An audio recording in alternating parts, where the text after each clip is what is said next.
Of course, she knew everything. All the rumors swirling around her future husband. Sigismund of Hungary had suddenly and shockingly become a widower. His pregnant wife fell from her horse. What on earth was a woman in her final months doing riding anyway? Resulting in the tragic loss of both mother and child. Even earlier, Sigismund's mother-in-law had been murdered for meddling too much in his affairs. But Barbara feared nothing. Proudly tossing her golden locks, she gazed intently at her reflection in the mirror. Such beauty would surely win over a king, and she would claim all his crowns. She was born in the year 1390 into the family of Count Cilly, and was related to many noble figures across Eastern Europe. Smart and beautiful, a rare combination.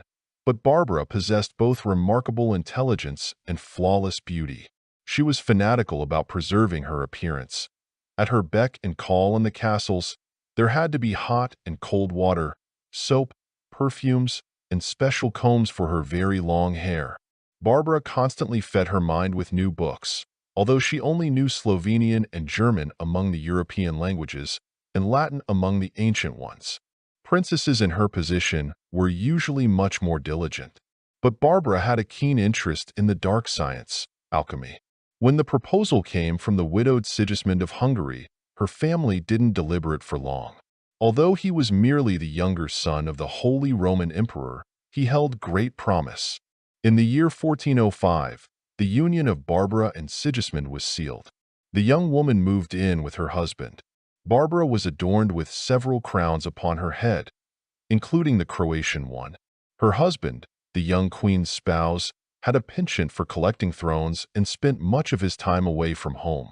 He negotiated, schemed, commanded armies, and pitted opponents against each other, all to add another title to his list.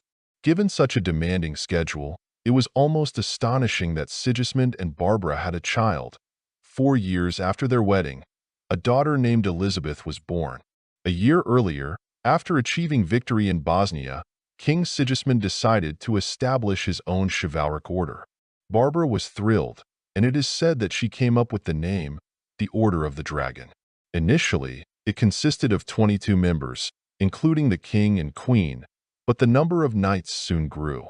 Among the members of the order was Vlad the Impaler, a Transylvanian nobleman who became the inspiration for Count Dracula. Even the nickname Dracula is derived from the word dragon. The beautiful queen quickly developed a taste for power. Whenever her husband was away, she was granted regent authority, judging, pardoning, listening to complaints, making important decisions. All of it was so captivating that Barbara didn't just adapt. She thrived. She was like a fish in water, and when the king returned to her bed, she would sigh heavily. Sigismund was far from the man of her dreams. However, this stunning beauty eagerly welcomed the attention of other men. Many noble courtiers visited Queen Barbara in her private chambers, and gossip spread that she had an entire harem of favorites. The nickname Messalina emerged later, likely an exaggeration.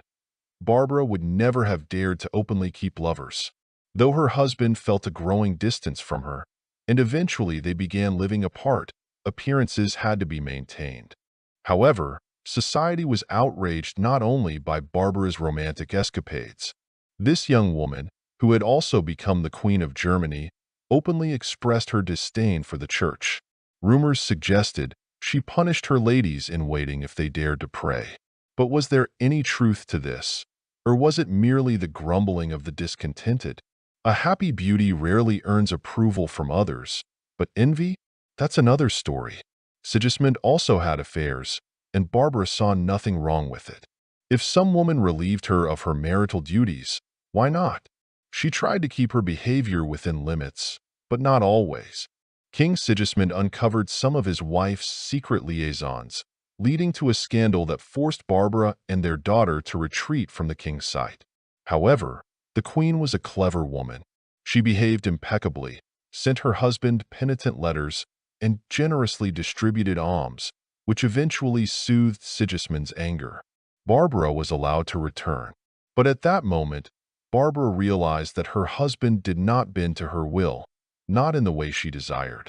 All her games of power were mere distractions. The true authority lay with Sigismund. This meant she needed to devise a serious plan, a clever scheme that would rid her of the King of Hungary while allowing her to keep her crown. In the year 1433, Sigismund was elected emperor of the Holy Roman Empire. Now, Barbara's golden hair was adorned with an additional crown, a cause for celebration. Yet her husband began to weaken, his health deteriorating to the point where the queen started plotting. She envisioned that her husband would soon die, Vladislav of Poland would ascend to the throne of Bohemia, and she would marry Vladislav. However, Sigismund discovered his wife's intrigues. The beautiful Barbara was seized and imprisoned in Bratislava. She spent only a short time there before the King of Hungary and Emperor of the Holy Roman Empire passed away. Upon gaining her freedom, Barbara immediately fled to Poland, but her marriage to the Polish king never materialized. She then moved to Melnik in Bohemia, where, with plenty of free time on her hands, the widowed queen and empress delved into alchemy, exercising her mind in search of the elixir of immortality and the philosopher's stone. Yet even queens cannot escape fate. In the year 1451, Barbara of Cilly succumbed to the plague. Her only daughter had died even earlier. Elizabeth faced a cunning opponent in her struggle for the Hungarian throne and was likely poisoned. Some researchers believe that Barbara of Cilly can be considered an ancestor of many current monarchs, including the late Russian Emperor Nicholas II.